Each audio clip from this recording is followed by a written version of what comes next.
Ladies and gentlemen, you are now listening to the Talking Nonsense About Impact Wrestling podcast. Cross the line in 3, 2, 1. What is going on, our Impact Wrestling fam? Welcome back to the Talking Nonsense About Impact Wrestling podcast, episode 132. We made it, folks. Alongside me for the post No Surrender, as promised, is one of the stars of GoGoPowerRankings every Tuesday right here on the TNAIW channel. He is the Jerobi White to my Ali Shaheed Muhammad. It is Lucha, everybody. What's going on, buddy? What up? What's happening, everybody? It's the most excited I've been to do an announcement in a very long time. How you doing, man? I'm good, brother. How you living? I'm glad to be back. I'm not saying I've been looking forward to this for a while, because I enjoy our conversation. Likewise. Both me and you, and then with us and the chat. It's good times. I'm glad to be back. Glad to be here. Hey, y'all. Pleasure having you here, man. It's a good time when you're back in the house. I enjoy, especially after pay-per-views. We'll get to it. Won't bust it too quick. I actually want to get to a little bit of impact on Access TV first, but yeah, man, a lot to talk about. I'm excited to talk about this. See where you're tempered. We texted a little bit during the show, but we didn't really go too detailed, so I'm interested to see where you're at on a lot of this. Hopefully the chat lights up, but if not, it'll be a good conversation. It'll be fun. Hey, what's up, Millard? There, speak of the devil. There we go.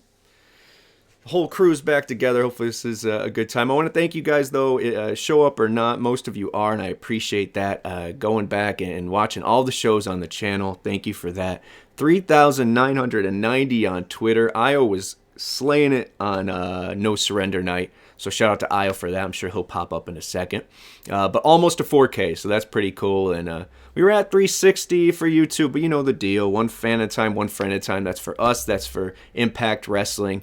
And we're going to be talking about that, man. A lot of sellouts lately. We'll talk about that. We'll talk about Multiverse United, which is one of those sellouts. Scott talks about Mercedes.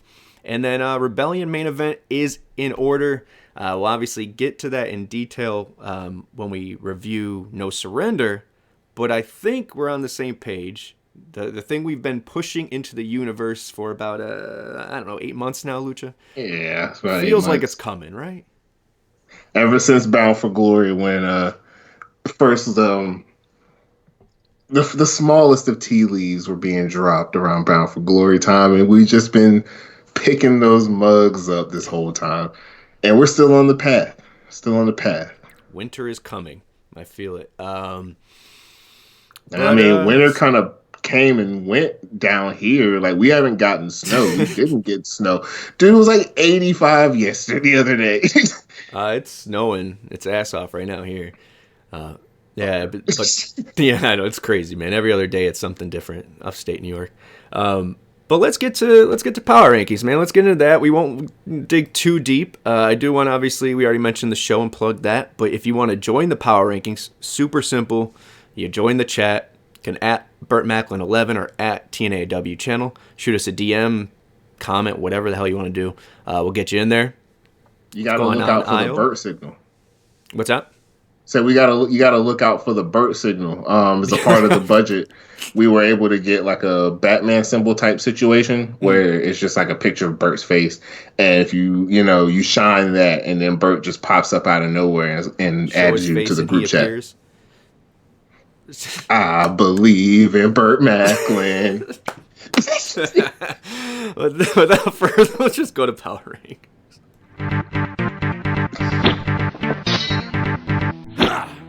Number 10, Kushida and Motor City, Time Machine.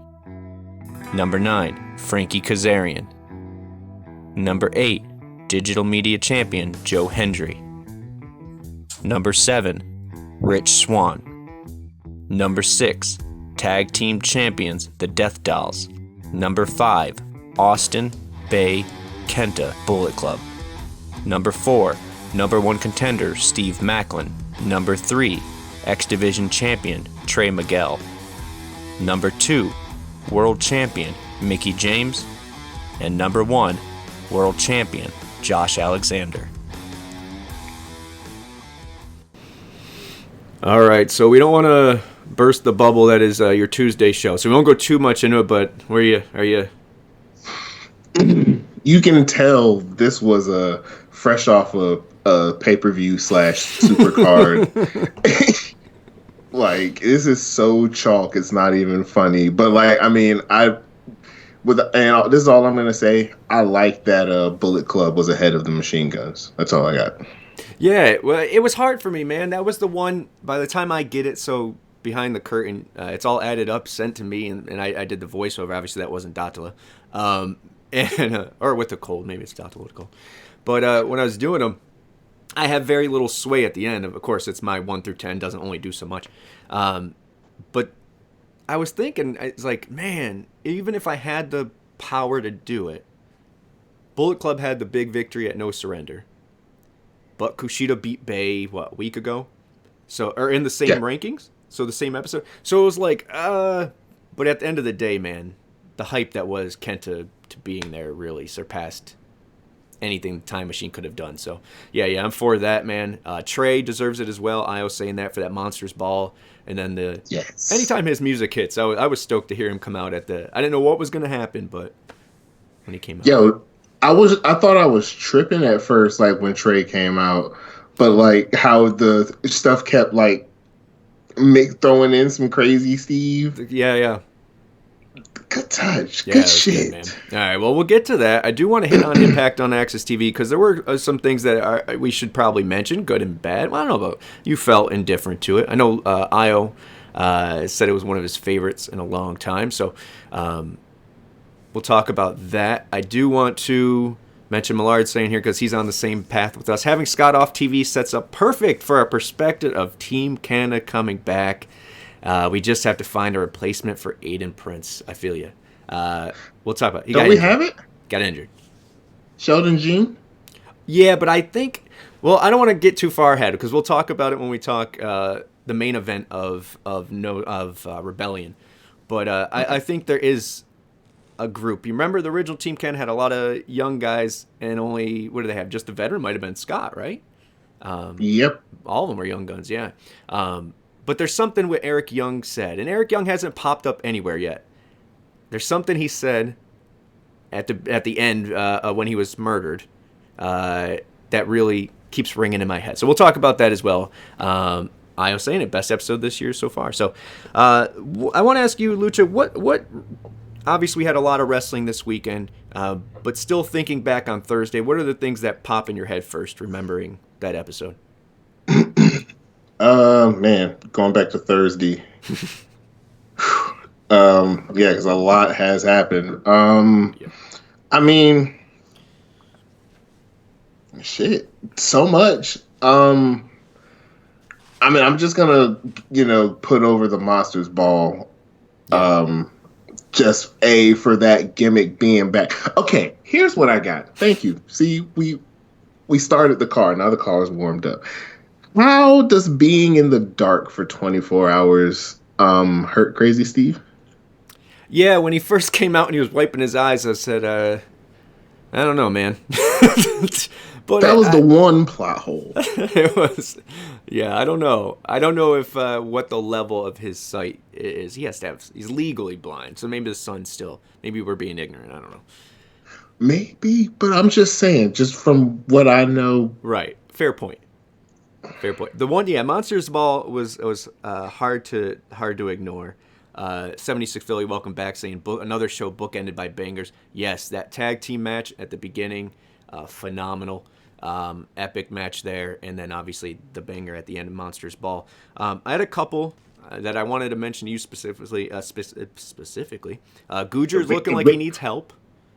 Gujar looking like he needs help.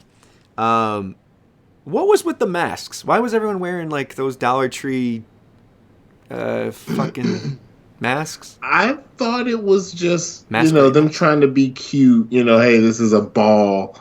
It's Monsters Ball. Nah, that's what I thought it was. They were just trying to be cute. I didn't. I know obviously they passed them out. I just didn't know what the gimmick was there. Shout out to Rich, man. Rich sold the hell out of the pay-per-view in that interview. And then Macklin coming with the choke artist. I thought that was nicely done. That whole thing was dope. That was one of the greatest contract signings I've seen in a while. It was in the back as a quick segment, so it was in and out, no bullshit. And then Steve Macklin came through and caused a ruckus. Yeah. I honestly thought Macklin, like I was kind of, because I'm like waiting for Macklin to get screwed. Yeah. Like he has been for the past year. Fair. So I honestly thought he was going to get too physical to the point to where he got tossed out that 4-way. So I was kind of looking forward to that. We'll get there because I think we can't have our Team Canada if we don't have Steve Macklin as the number one contender. And we'll get to, I don't want to jump too far ahead because the last thing, but one more thing, Kevin Knight, I put him over as much as I can every time he's on TV. He is unique as unique comes, man. That dude is legit. But the one I thought that I wanted to talk to you about is Jack Price. I love Jack Price. I'm glad he's on the television. But isn't he literally the love child of the Diamonds in the Rough? Like, he is literally David Young and Elix Skipper with the diamonds all over it, too. I was like, there's something so familiar about this cat. But anyway. So if we call, so we gonna run with calling him the Diamond in the Rough. The Diamond. Let's call him the Diamond. I like it. Because isn't he already like the Diamond or some shit? The Black Diamond, which I think is the Black Diamond in the Rough. Yeah, that's cool, man. But it popped me. I thought that was funny. Without further ado, man, let's push on to the show that was No Surrender, man. I don't have a little thing on the side, of course, for it. But one, we have to mention hard cam, not where we want it, but it's gonna be a victim of the arenas we're in at the moment. Sure, more space. Which is fine with me. That's fine with me because then that gives it that element of a different look. Like you don't know what you're getting from venue to venue. So like 1 week it is right, during the Tron, and the next week it is in front of the crowd, and then hell, they'll hit us with a curveball and do the hard cam from like the corner. It's funny you say that. It's because, of course, like I think at the end of the day, if we had the tunnels and hard cam on the crowd and bleachers with the little banner like we used, we'd all be happy. Yeah. But right now, where we're not gonna travel with bleachers every week. We don't have the budget, I imagine, to do all that stuff. Buy back the tunnel, which I hope we do. For now, I'm cool with the I don't know if it's aspects of going like when each year in a different place, because we will talk about it with sellouts. We're picking markets that we routinely go, so it's like, oh, we're back at Sam's Town. Here's the Sam's Town. It's like a video game, like you're picking, kind of thing, like the old. It's the only reason I'm giving it a pass, but. Like if Impact had a video game, there would be like 12 different Impact on Access arenas, but they would all be from different venues. Right. Like you get Sam's Town, Chicago, Center Stage. The Center Stage one on a game would look fire. Are you able to make that? The Globe would be cool as well. Can I make that? Yeah, Center Stage in June. No. I can't even draw Center Stage. No, I'm saying like the shows. The what? The Impact tapings in Atlanta in June. Oh, can I make them? Yeah. Oh, I don't know. We'll see where the world takes me, my friend. One day at a time at the moment, but that would be dope. I would love to travel sometime to a show or sometime soon to a show. I have no good transition. Let's get into the shit. I thought it looked good. We'll talk about the audio in a second because obviously it's going to become an issue. We actually talked about that. But first we're going to start with Giselle Shaw, the Black Widow / quintessential diva / whatever else. And she's with Jay Vidal. And they're going against the virtuosa, Deonna Purrazzo. Now we know her contract is for another year. I still went with Giselle here. No clue it was going to have a Savannah part aspect to this, which is really interesting. We've been talking about that for a couple months ago. We were the prospects of them together. But Savannah helping Giselle win here, seemingly growing that stable of Giselle and Jay. But Deonna picking up the loss here. Giselle winning and advancing here in stature. I smell some Jersey shit happening. What do you mean? Savannah, kind of being in limbo after Tasha left. Mm-hmm. And then she lines up with Giselle to take on, to help with Deanna, and then Deanna might need some backup, and she might as well call the homie from Jersey, Tasha Steelz, whenever she does decide to whenever she can make her return, and then we just get some Jersey shit, and we get a different side of both Deanna and Tasha, maybe. It's a very WCW booking tag Ain't team, right? Like where the person joins someone else and their tag team partner comes back. I dig that. I dig that. I think there's another way we want Tasha to come back, which would be cool, but we shall see. Hey, that can still happen. That's true. Imagine Deanna. Hey, yeah, man. Look, I should have got. Wait, I don't know if you did your predictions prior, but did you have Giselle? Were you on that board? Or were you thinking Deanna was winning here? I think I went with Deanna, actually, just because I kind of don't go against Deanna, because every time I do, I'm wrong. I didn't want to. And I knew that obviously she's staying around, so it's not like they were just going to start jobbing her out. But I didn't know the Savannah thing was going to be the catch. It just felt like Giselle, they're pushing her. They're starting to make her a viable champion option. And the Savannah thing really helped. It got around the fact that she's just beating Deanna straight up. But yeah, good way to start the countdown. Next up was something I thought was really cool, man, because every part of this, besides for what happened on this past Impact, was a BTI story. It was challenged there, it was accepted there, it was continued there. So really dug that, man. Good continuity and integration of BTI there.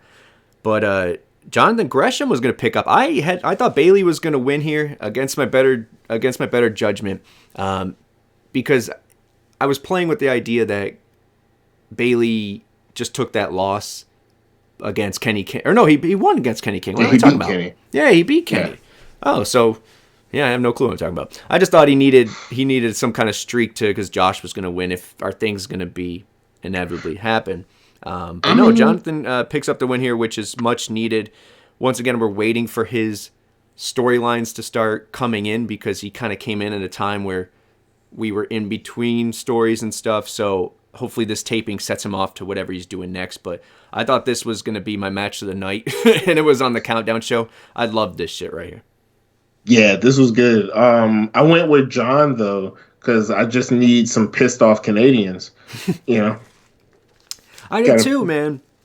I get you there. I don't know. I thought that Gresham was like in that limbo still, right? But I guess this is the new set of whatever they're going to do. So I'm sure they have a plan for him. And him picking up a win against Bayley, which once again, it wasn't like Bayley lost in a squash. He played off the leg well. Gresham worked the leg well. It was a great told story on a pre-show. So yeah. On a pre-show. And I like how they're not putting, matches nobody cares about on the pre-show, because isn't the point of the pre-show to bring people in? To sell. Exactly. That's why they're doing them for free. So it's like, you know what? If you're giving me Speedball versus John Gresham on the pre-show? Right. What are you offering? Yeah. Now, this was not one of those shows where that plan worked out. Spoiler alert. I think, look, we'll get to that. Obviously, we're going to talk about grade, and we're going to talk about... I thought the pre-show was phenomenal. There was someone on Twitter, I think I had saw before we got on, was basically saying the last three matches made up for what was a really first half awful show. And I don't think that... I thought if you watched from Giselle versus Deanna, you watched Jonathan and Bayley, and I thought, which we'll get into next, which was Frankie and Khan, I thought it was a decent beginning to a show. I mean, a really good in the case of the pre-show matches. But I understand the sentiments, and we'll get to them. But before that, and this is probably one of them, Santino Marella comes out, man. And I've been eating crow here and giving him his props, not looking for him to do anything that's a stinker. But this was a straight-up turd nugget. This was this orange jumpsuit in Vegas. I don't know, man. But the crowd was iffy. But he goes to commentary, which I still think he's hilarious. It takes nothing away from that. I could listen to him mispronounce people's names forever. But he goes to commentary after he introduces his biggest acquisition to date, which is Frankie Kazarian. Frankie Kazarian coming out first and defeats Khan here. I want to get your impression on this, but I also want to note that for person that came out first in the first 3 matches has won each time. Unnecessary, but something I was like, damn, if everyone wins, if every first person comes out, this is... And that, ladies and gentlemen, was the first recorded Geoff's random ass fact of the night. Yeah, there we go. I was like, because I circle them. This is literally my notes. Is just what the card is, and then who won, and the check is who I thought would win. Huh. And I was like, whoop. It's like a test when you go and you just circle C in school. So I was like, oh shit, am I super high or what's? Anyways, it's like, wait, I gotta change an answer because it's just not feeling right. I mean, I'm too paranoid for this shit. No, so basically this match was a match between Santino's 2 biggest acquisitions in more ways than one. I mean, I don't think there's a guy bigger than Big Con size-wise. No, man. No. Now, while I wasn't a fan of this matchup based off of the tail of the tape. Because you got to look at how Khan, the size of Khan and how he moves, the size of Kaz and how he moves, put that together, and you're gonna tell me that based off what I see, I'm gonna get a good match? I don't believe you. It was. I was a fan of it. It was good stuff. Kazarian can do no wrong, but it was. Look, I thought it was a solid storyline continuer. Was it? How are you going to, maybe even if you don't watch the pre-show, how are you going to follow Gresham versus Bailey? Like this, they're going to put a match to open the show. Yeah, I think Kazarian can do no wrong. I like him here. So I didn't think it was anything that bad, but I feel like it wasn't like anything we're saying pay-per-view. And it was a match that was just kind of one guy from stable versus Kazarian. I had Kazarian winning here. I like Diener on the ramp. I also drew a little sketch. Diener, if you're listening and you want to have a get up, they'll put you over. I know what you should wear. But I liked him on the ramp. That was good. And Khan, man, he's one of those people that I didn't write off when he came in. I was like, oh yeah, good. It's Farface. He's gotten better about it. He's gotten better. The tone too. It's because he's not all up in the camera. Yeah, right. But he does have to work on that Massimo get up. We'll talk about that. Like I said, I have a sketch if you're interested. But what I like about Khan, man, was I thought originally, I'm like, you look at his age, okay, 42.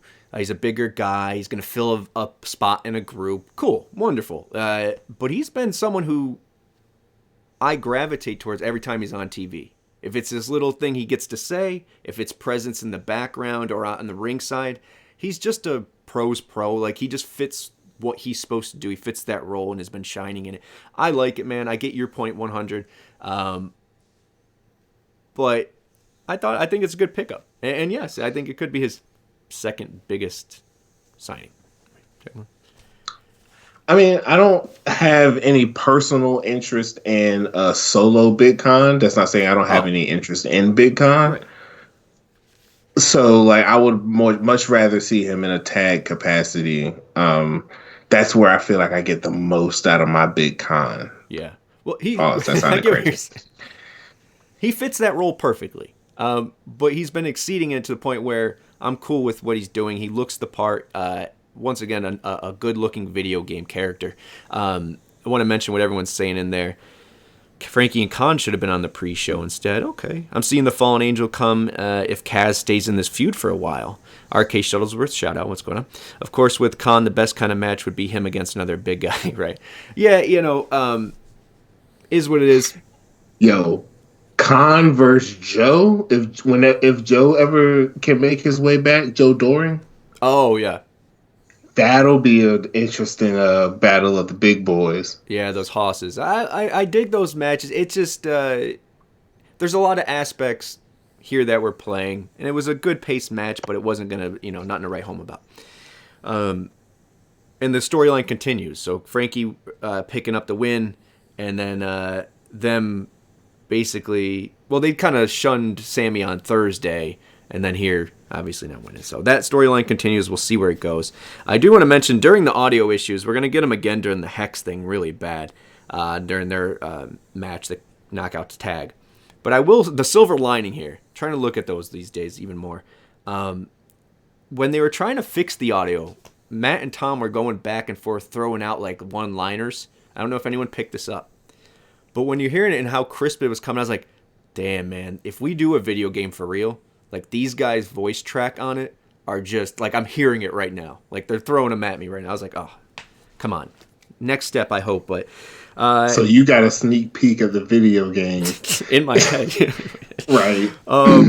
Next up, Gia was backstage, man, doing Gia things, but she's talking to Brian Myers about the number one contendership tonight, and also asking about Joe Hendry and Cardona, and he's got some, I guess, daggers for Hendry. He's still and you could see that they're going to have a match here. I wrote it down at the tapings, Moose and Myers versus Hendry and Dango. So there's going to be something where Myers continues this with Hendry in some capacity. Maybe he's, fighting for the love of Cardona, but I digress.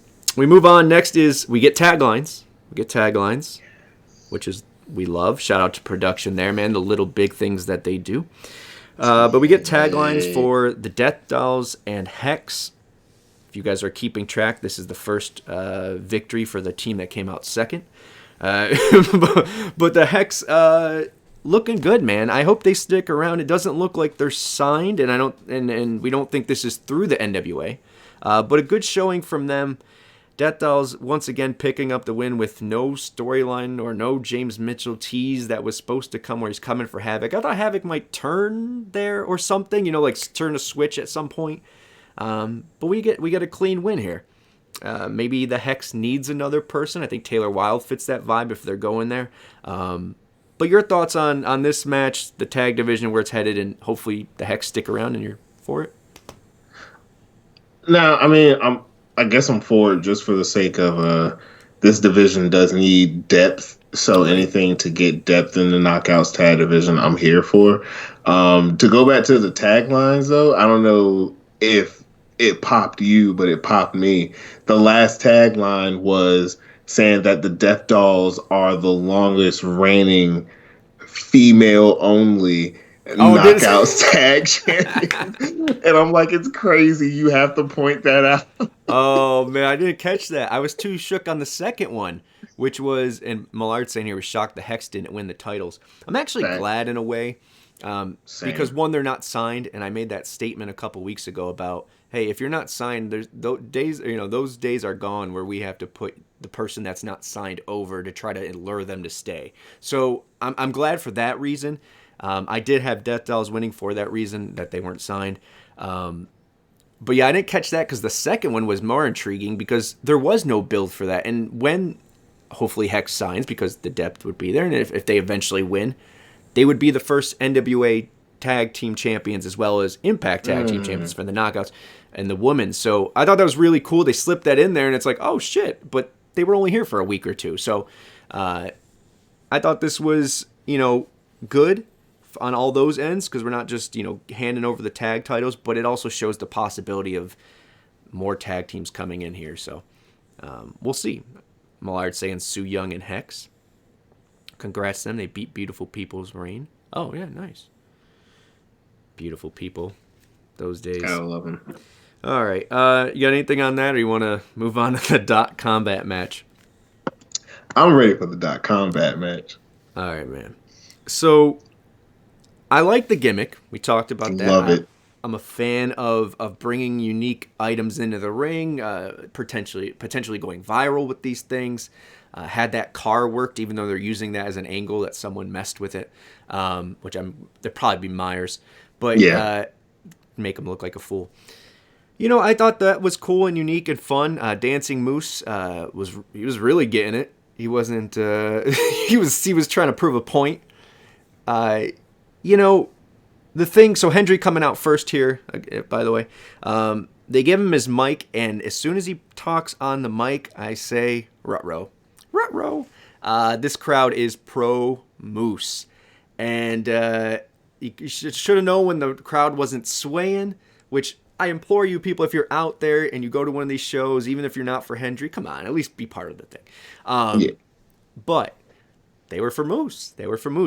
And I warned of last week And I want to mention this about Impact on Access TV because they had that, hey, Hendry loves the people thing, whatever, when he was... That crazy promo. Yeah, where he's signing autographs and whatever. Shout out to Joe Live, by the way, who was in the Power Rankings. It was in that video. But you oversaturate this guy. You put out his things. You have him talk all the time before his matches. You have his music and the dancing. You have his music after his matches. You have little segments throughout. I hope they don't oversaturate to this where the fans turn on this dude. Because it's hard to do a face and be comedy all the time. So I thought it was split, but they were definitely pro Moose here. Luckily, he picks up the win over Moose and retains. But your thoughts on it, man? How you feel about Hendry? I know we started off rocky, and then we were on board, and I still am.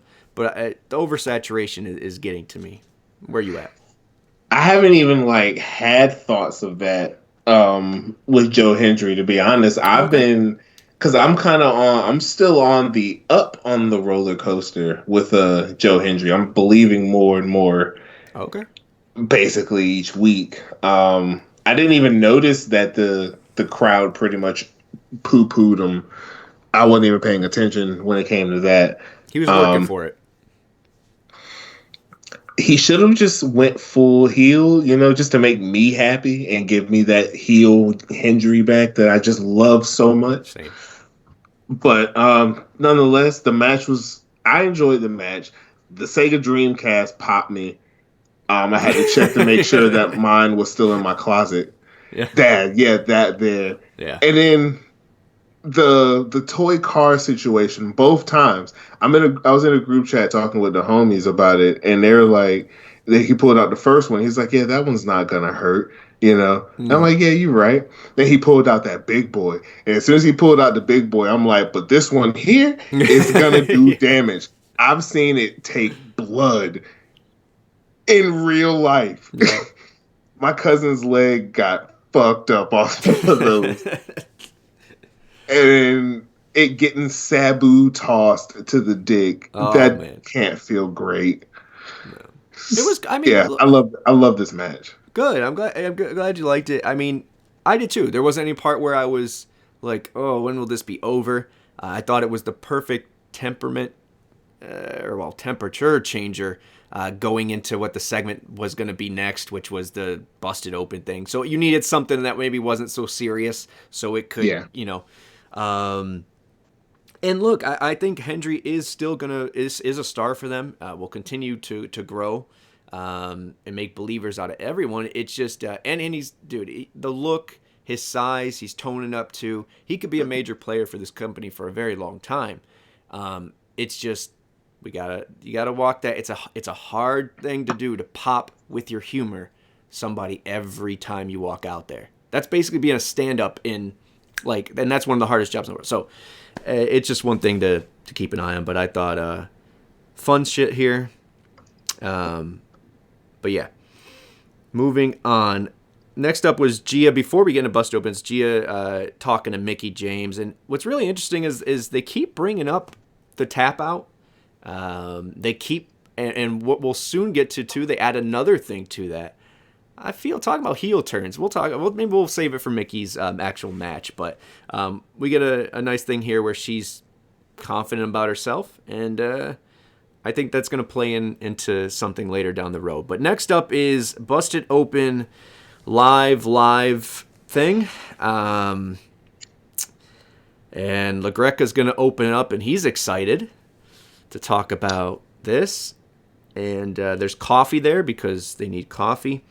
And I don't know how they pick a winner, but I think all of us lost in this because Bully and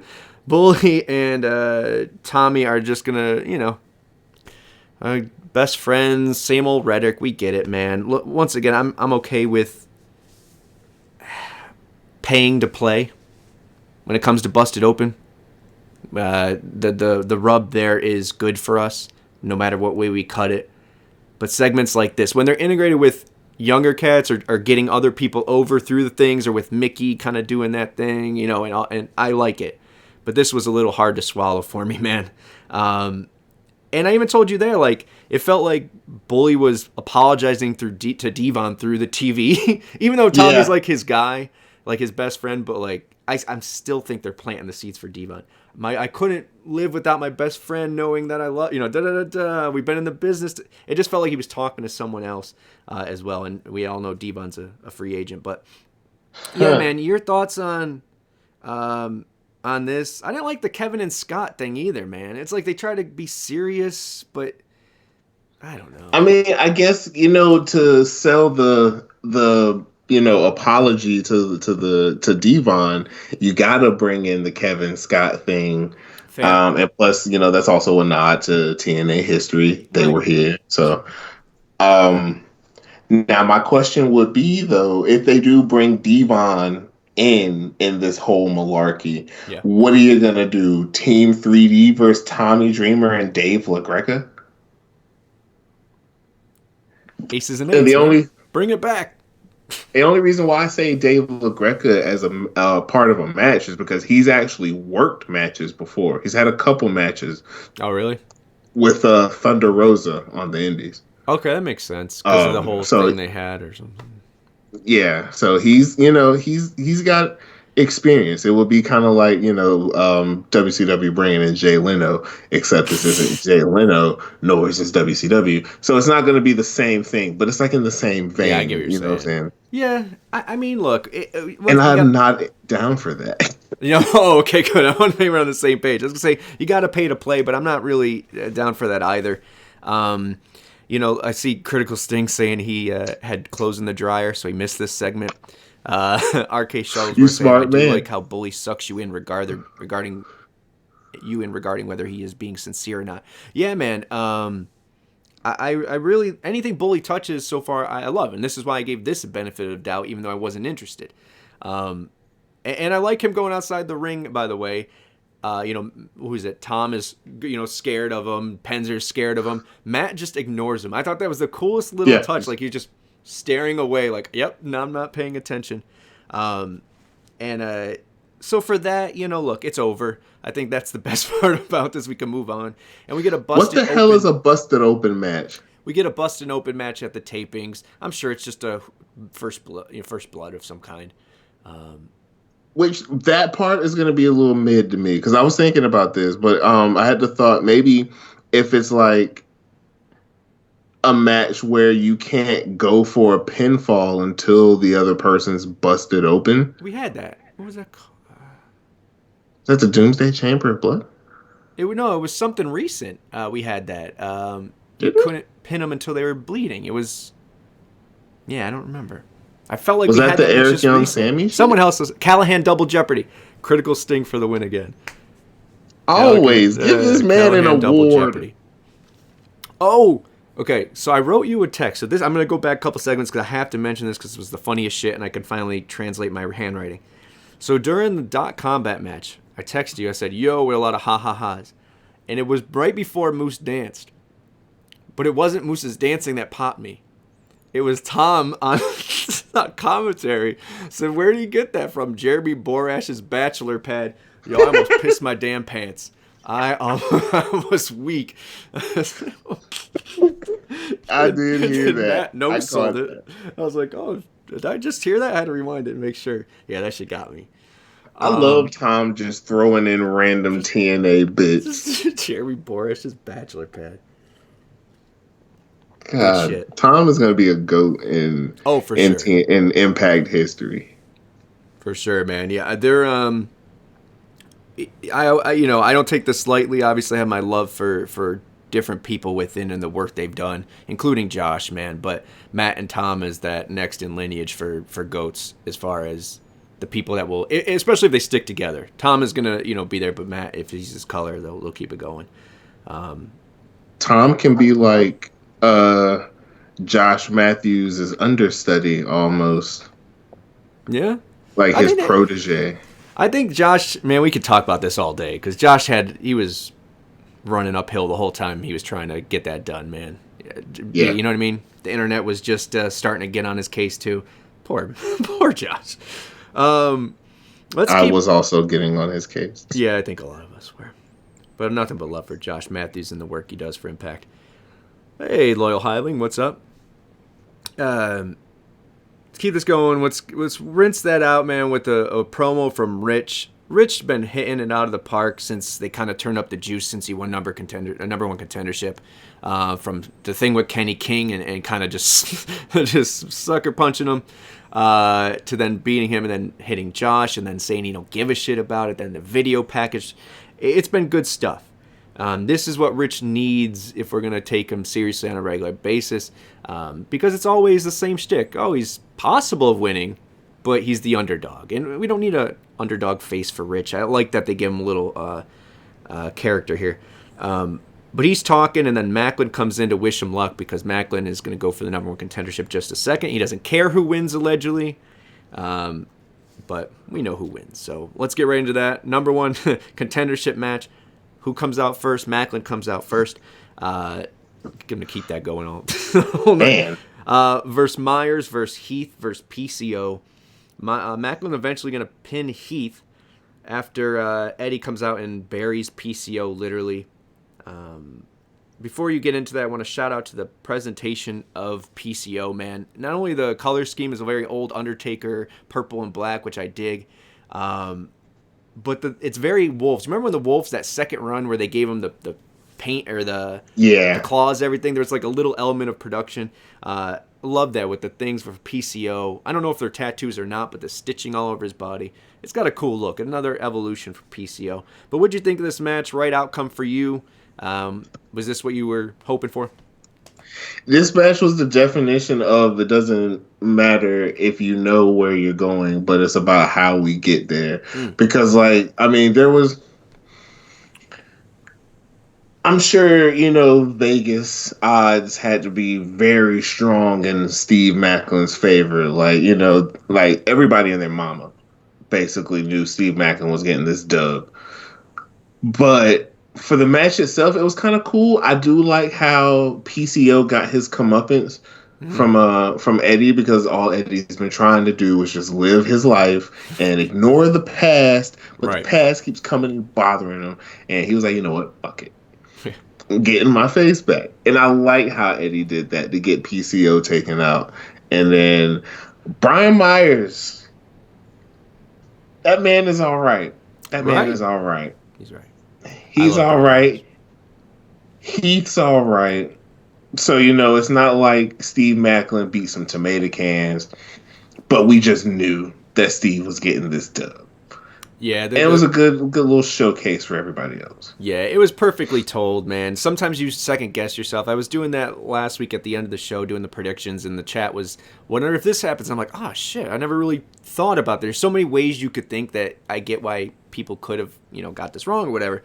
But Macklin is the right choice, and it is for Rebellion. So it was setting up that next pay-per-view. It plays beautifully into some ideas what we thought here. Io saying give Myers and Heath their flowers. Oh, for sure. Heath getting back in that E shape, so I wonder if he's he's on the way out. But oh baby.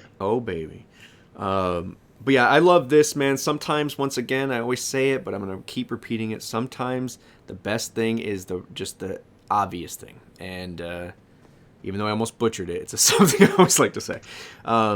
And this was one of those cases. Next up, before it even ends, PCO is still getting attended to on the outside, and Trey's music hits, which we already mentioned, which love Trey's music.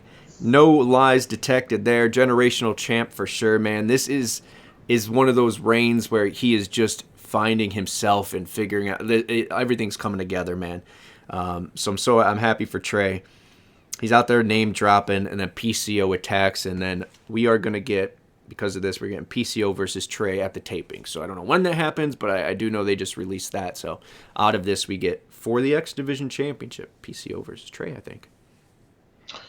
I mean, not the biggest PCO fan personally, but PCO is a good guy to go for the X belt, because PCO is it's almost like prime Mick Foley went for the X Division belt. You know what I'm saying? Spot guy.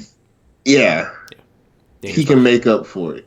Yeah, he, obviously he's going to be limited with his age and how many bumps and bruises he's taken along the way, plus the wrestling in which he wrestles now. I mean, he takes these insane bumps. It is what it is.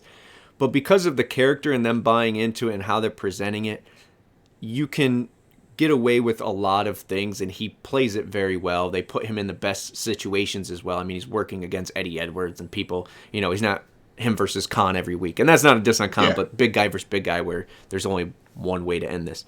So I'm happy for that. Do I want him as world champion? No, of course, we have a good thing going with the young cats. We're building our legacy there. But for the X Division title, DMC, all for it. Tag, go for it. And you know what? He, bell to bell, I get you. But as far as like him being a perfect fit for Impact, it just makes sense. I don't know. He fits that avoid. We're a monster. Have that monster. We've always had a monster, so. I don't know. The idea of Moose versus PCO does intrigue me.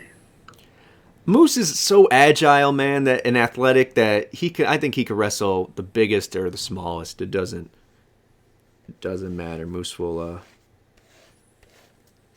always come through. So next up is the Battle of the Hair, man. Everyone had great hair in this match, and everyone was wearing black and white. It was Time Machine versus Bullet Club, the debut of Kenta in Impact Wrestling. Time Machine had a mashup song. I don't know about how the lyrics on that. It was a little too much. But, yeah, man, Time Machine versus Bullet Club tearing it down. I think this was the first of the matches that really took away the Gresham versus Bailey as match of the night for me. Yeah. But your thoughts, obviously you're excited about it, right? Because, as soon as they started, like, the shit first came on, I text you, all caps, Bullet Club time. Yeah. Oh, man, because I was looking forward to this so much. I'm glad this wasn't, like, the show starter, because, they like to start them with, like, those balls to the wall matches. I'm glad this wasn't one of those. I'm also glad I'm not legit in Bullet Club, because looking at Time Machine's 3-man offense is ridiculous. Ace Austin was getting the hell beat out of him by all three. It was match. So bad. It was so good. So good, dude. And it's like it was kind of a mirror. Like, it was kind of like two teams looking at each other in a mirror, with Time Machine versus Ace, Bay, and Kenta. Yeah. So that whole thing blew my mind. I was, Yeah. Ace is very Saban and Bay's very Shelly, and Kushida and Kenta are obviously both from New Japan. So there's like that. I actually flip it. You would say that Bay's the Saban? Yeah. Bay's got personality though. So. Ace is more methodical in his offense. Let us know who's the Ace and who's the Bay of Motor City. I think Shelly and Bay have the that charisma quality that Saban and Ace do, but not on that level. But I do want to thank you guys for lighting up the chat. Literally, everyone that's in here, AK Shuttleworth, Loyal, Hively, Critical Sting, Io, Millard, everybody, 76 Philly. But you guys saying some good stuff. PCO is greater than ABC, Jesus. Abyss's X Division. Yes, that is very true. That's fair. Yeah, that's fair. It's a totally different situation. Millard saying Trey going from Crazy Steve to PCO is very interesting. I agree. Interesting there. And then Time Machine has unfair trios chemistry for their second match as a group. Everyone had that turned up chemistry on this match, man. It was smooth. Everyone shined. And I didn't feel like, even though Saban took the pin, that it was like, it wasn't definitive. So we want that matchup. Well, obviously you do. They pinned the champions, but there's more to this. It's not going to just be at Sacrifice. I would let it build to Rebellion. I think that's what's going to happen. Yeah, for sure. Continuing the show, we're getting to our double main events. You could argue that was a main event as well. But Masha Slamovich is going to challenge Mickie James here for the World Knockouts World title. And some of the good match. Very enjoyable. You're not going to get a stinker with these two. And it didn't disappoint. It didn't make Masha look weak, even after her 2 losses to Jordan. They did a great job of getting her onto Plan B. The tongue bite, as they're saying in there. Yep, for sure. And you know, the commentary on this, I do have that as an exclamation mark, really sold the story of Masha and her coming, you know, whatever, and Mickie kind of sleeping on it. Really good stuff there for setting the tone of something that kind of picked up later. It wasn't like a big feud. I know she brought her into Impact, but anywho, good match, great story. And what I was mentioning earlier that I'm going to say now, and I don't know if you picked up, but there was another thing that they mentioned as far as Mickie's shoulders were down, and Masha got the pin on her. So she tapped out last time against Jordan. This time she got pinned by Masha, but the referee missed it again. So we'll have to see if they continue this of where, Mickie, you're only getting by because the referees messed up. But I think that could be a turning point for by her wins. What's that? She's getting a lot of asterisks by her wins. Yes. And I think, and not taken away from the matches, because both very good matches, but as far as storyline purposes, I think that's where they're headed, is where, because remember with Jordan, her issue with her, even though it was a little bit much of a reaction, was the disrespect. Jordan was just saying like, you know, yada, yada, yada, but Mickie kept taking disrespect. So maybe that's where we go. And I think there's some people out there that will challenge her for that title, where Mickie's promise or hope of being one of the greatest reigns of all time.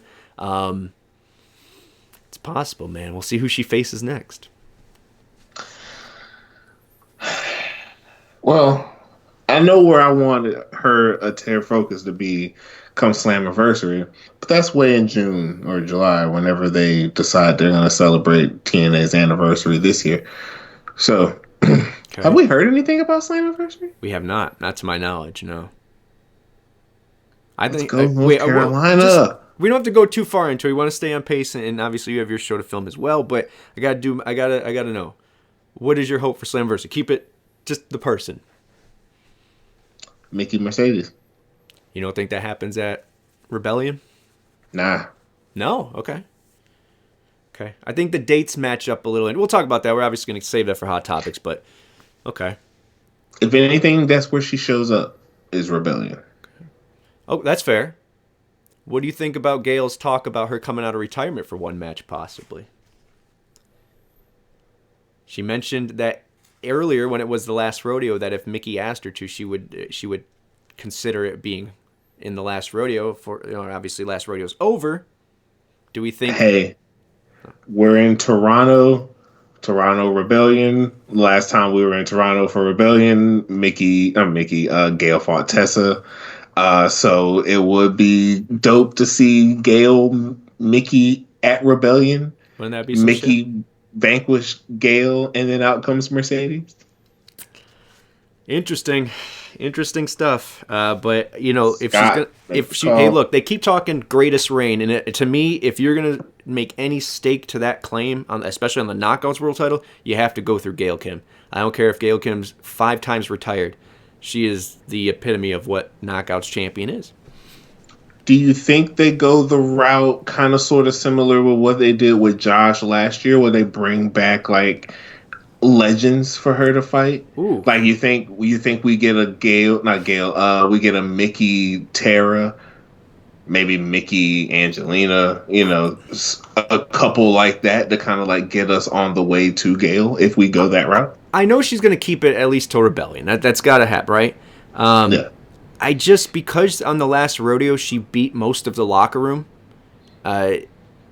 she's not going to circle back. Especially we got at least another show before Rebellion. 2, if you count Multiverse as well.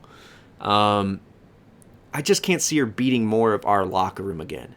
So I think it is possible that it's someone outside of, if it's Mercedes, it's Mercedes, or if it's Gail, it's Gail. I think there's going to be some kind of guest star role. Who it is or when it is, I don't know. But I think that makes a lot more sense. Let's get into the tail of the tape, because that was next. I love when they bring this shit back. You know that. But we're going to get what I think, if you don't give this a consideration for a 5-star match, I don't know what is. This match, Rich Swann versus Josh Alexander, was phenomenal. I thought if there was any moment in a wrestling match where the crowd really played a great part, especially, was when Josh was in control and the crowd just on their own, not Rich doing anything, were chanting, "Let's go Swann." And Josh's reaction to that was like, "You motherfucker." Like, I've worked my whole fucking career in this title reign, beating all these bangers, all these people, having my wife and kids involved in stuff, and you're going to chant for this dude? It hurt my feelings when I saw just right before we got on the show that they did a promo at the end where he's like, "Oh, I respect you" and stuff. Once again, that doesn't mean anything.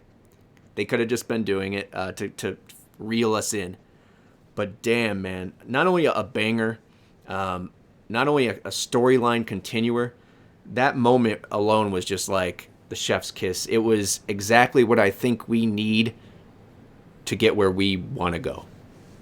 Yeah, and like, not even to compare, you know what I'm saying? Because that's not what I want to do, but also in the same breath, like with Josh at this reign, we could easily have a Roman Reigns like run with this belt, especially if there's like a significant character change or a team behind him, you know what I'm saying? Yeah.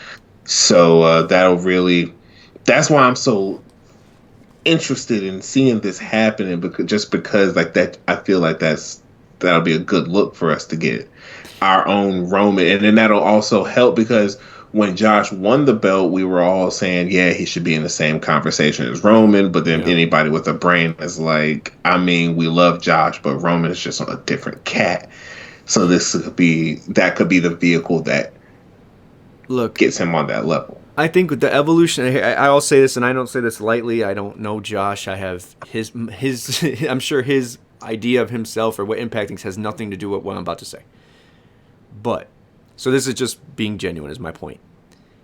We can both admit that we thought the beginning of the run was very Bret Hart, good guy. I beat whoever the challenger is. There's no meat on the bones. We just have a banger of a match. Respect, boom.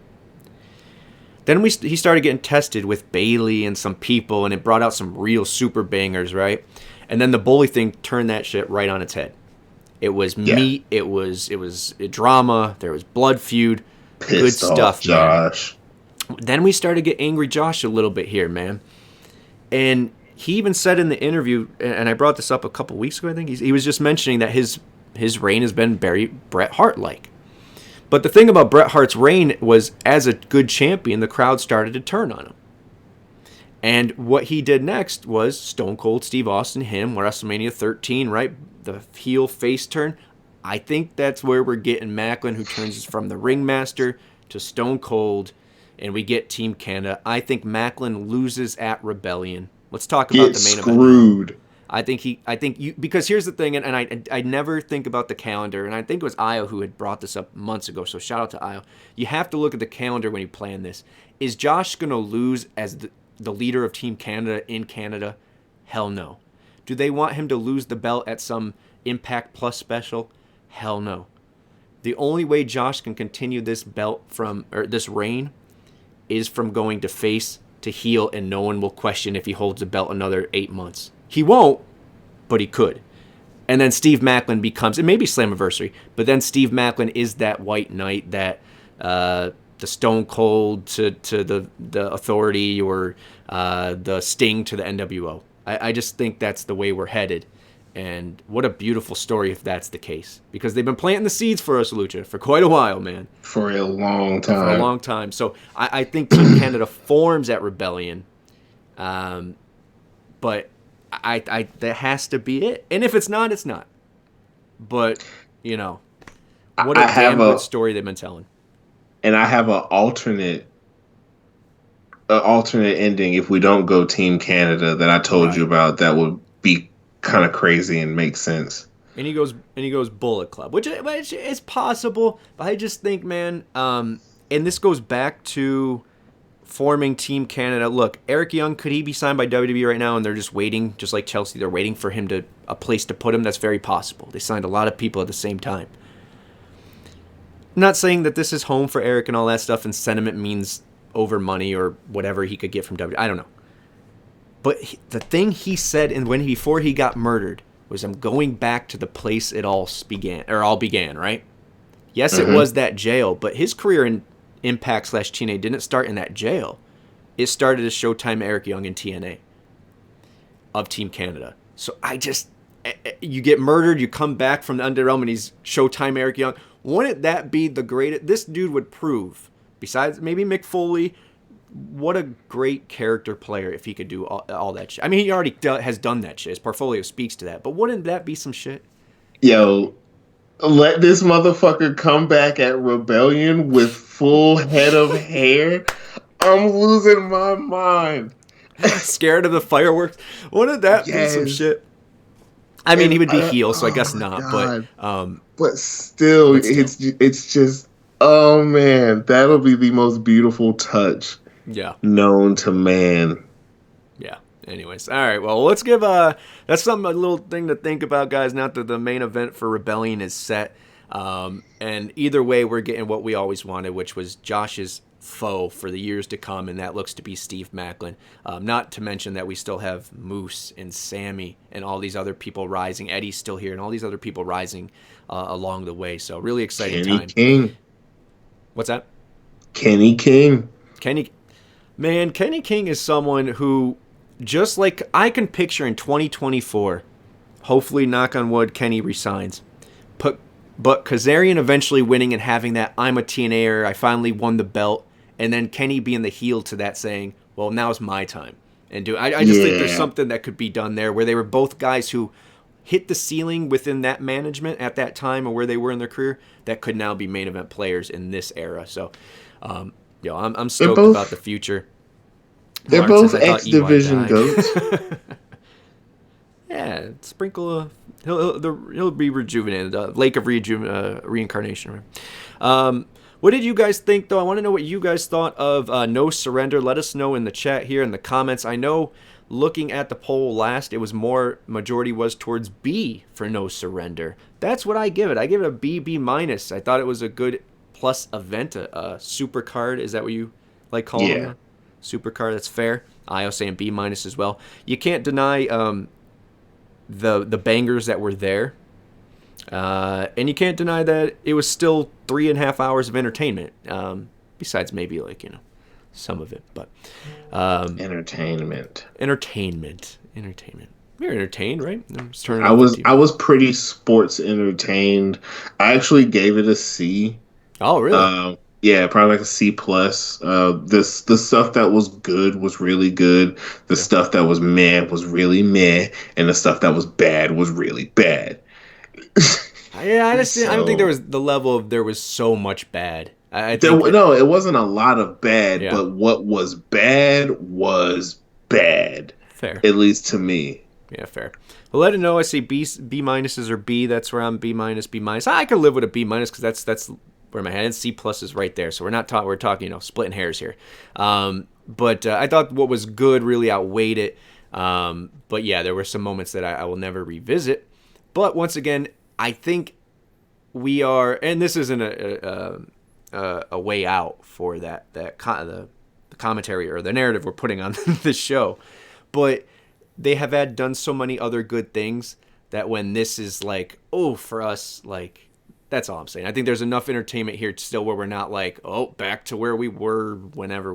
So if you're looking at the roadmap for where we're going as far as like people in their position in the company, whether you want to look at it kayfabe or in an actual sense, what they needed to do got done to where fair. We can get to where we need to go. Yeah, that's fair. Now, those aren't always going to be the most entertaining, and that's probably that's the best way to sum up this show. There was things that we need to get through this to get to the next thing. There were still bangers, but yeah, that's fair.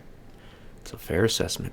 All right, let's move into hot topics. Don't want to go too crazy over. We already talked about Mercedes and Scott a little bit. Scott talking about we have to get this done with Mercedes. Last time you were here, I just want to know your percentage. Even though you said Slammiversary, I know when I was at 52%, you were still working your way up there. Where are you now? I'm in a smooth 85, 90% now. Like there's too much happening. Yeah. That's like, ain't no way this ain't gonna happen. Yeah. They're making a lot of claims. Mercedes putting a lot of tweets.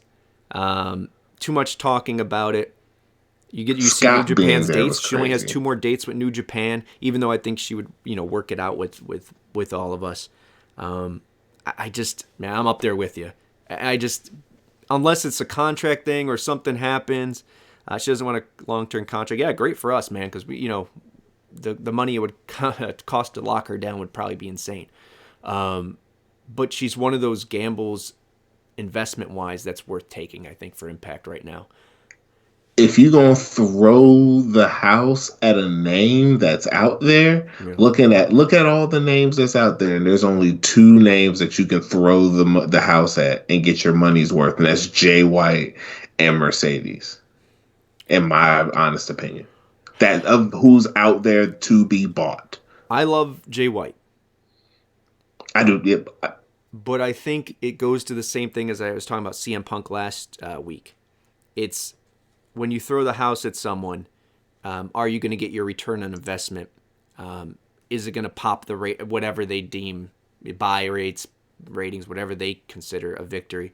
I know it'll get ears listening to fans of Impact. I know it'll get more eyes on there, but will it be the game changer? Will it be that needle mover? I think it'll be a needle mover. How much? I don't know. I think Mercedes over him, to be honest. Yeah. But still, yes, there's no shame in picking up Jay White whatsoever. He's young. He's good. Yeah. He's polished. He is a name, you know what I'm saying? And my man sold out Madison Square Garden. That's fair. Real quick question for you from Millard. Busted open segment or the Claire Lynch angle, which was worse? I'm going to say this segment. Yeah. This segment, because the Claire Lynch, I'm pretty sure, wasn't supposed to be that bad. Wasn't there supposed to be something that happened that caused the whole pivot? Yeah, some of it. Yeah. She was getting threats and stuff like that. And then Dixie's parents didn't want her possibly having an affair on television or something like that. Yeah, that would have made the story a little better if that Treehouse, stayed season 1. But yeah, no, I think I say busted open. I don't think they were intentionally being bad, but I think that there's nothing we're gonna go back and LOL like TNA about busted open segment. There's nothing enjoy about that, man. Mm-hmm. Guy, I still can't get LaGreca's beginning when he was like doing his thing. He does that on the that's show. His shtick? That's his shit. Amen. All right. The one other name I do want to mention that was interesting, especially the shirt that did you cop the shirt that Frankie was wearing on the way to the ring? No. He's wearing a SoCal Forever or SoCal something. I forgot what it was. SoCal Rebel or something like that? No, someone maybe. It was something for, I don't know. Someone, if they have the answer, let me know. You know who's got the answer. Critical Just Stinks. waiting for him to put it in there. But who was backstage for the show was Scorpio Sky.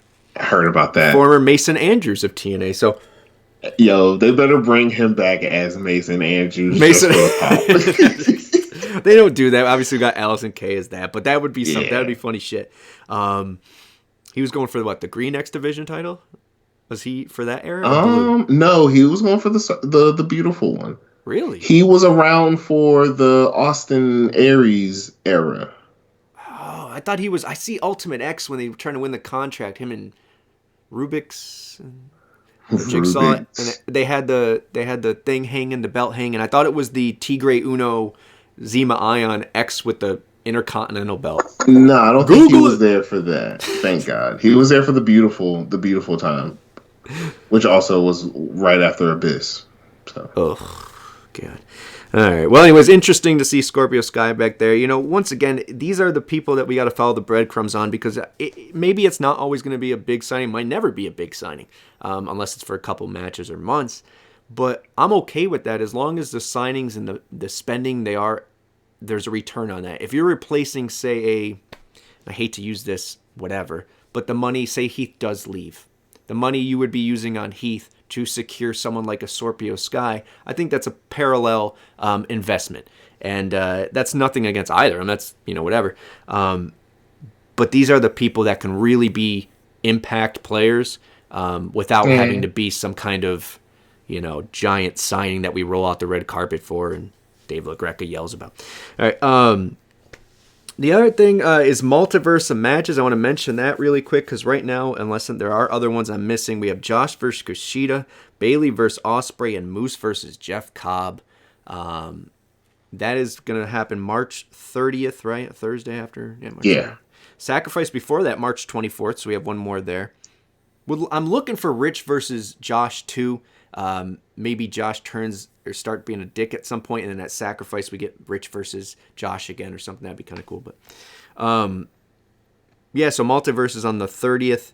Looking forward to that. And the other thing I want to mention that's part of that, and I'll let you get your points in on these together, but another sellout. Now, it's not 10,000 seats. We get that.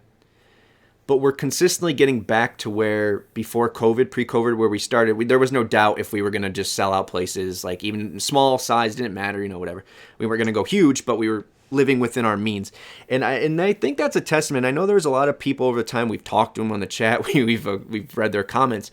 It was just the repetitiveness of going to the same markets and the same arenas. People were over it.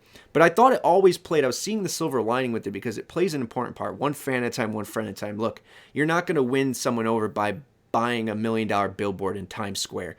Not going to happen, and not with this brand.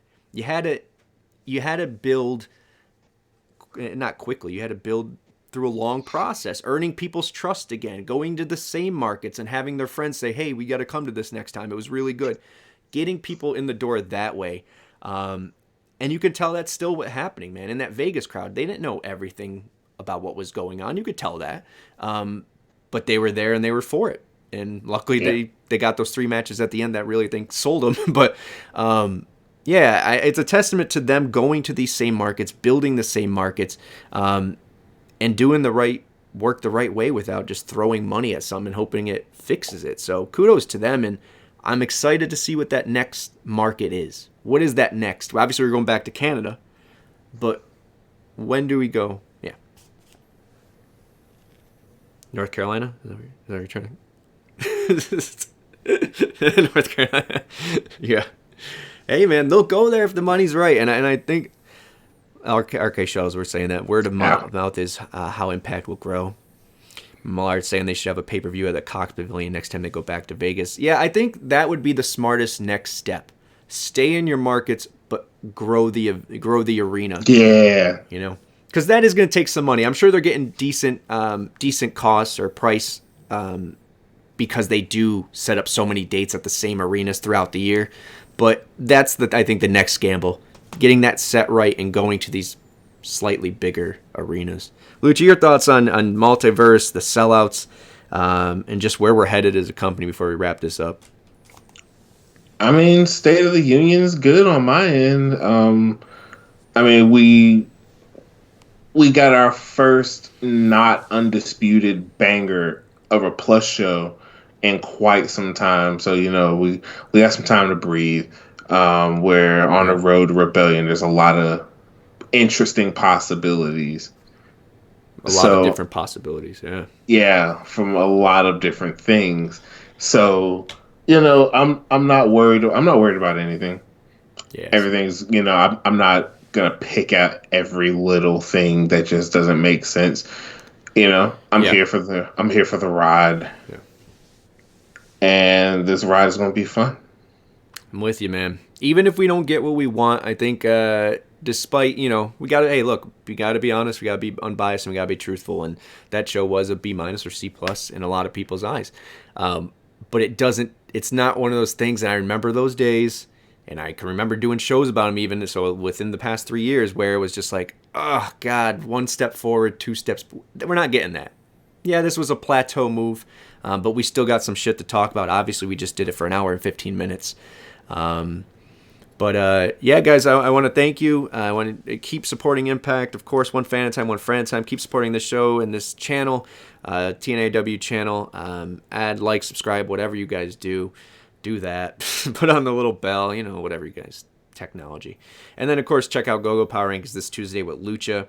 Thursday, we have some matchups. Once again, these are the matchups I wrote down that were announced. I don't know if it's going to be this Thursday or not. Once again, we're spoiler free since 83. There you go.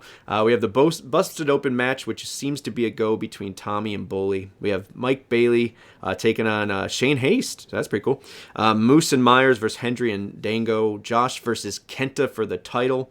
Gresham versus Kushida. And Trey versus PCO. So a lot to look forward to heading into, I guess, Sacrifices next up. Yeah. Oh, and Diary returns February 28th with Josh. Check that out. They've been doing some really good work there, production team. So I think that's going to be on the YouTube. Check that out. Anything you want to say, Lucha, before we roll? Oh, man. No. It was fun coming through, hollering with the fam, you know what I'm saying? Shout out to the chat. Shout out to the whole channel, you know, where we're having fun this 2023. We're just looking for more fun. Shout out Diamond Villains, you know, Too Sweet Me When You See Me. And you got to add Jack Price to the Diamond Villains. You know, I'll bring his application up at the next Diamond Villain meeting, and we'll see what it is. As long as he's nice in the ring and he wants to win belts, because we just want the belts, bro. We'll see. I hope so. I think there's a lot of good prospects there. And Millard, a great way to... I was saying subscribe, of course. Millard saying, when your worst show is a B or B minus and you're doing something great, Sacrifice will be better. Yeah, I think that's the kind of how everyone's feeling. No one was sweating this. I don't think there was an overkill of whatever. But we're moving forward. It was a good time talking to you. Of course, Lucha, talking to you guys in the chats. Thank you. I will be back next week. And, of course, check out everything on this channel. All right, guys. Good night, everybody. Good night, everybody. Goodbye. Goodbye.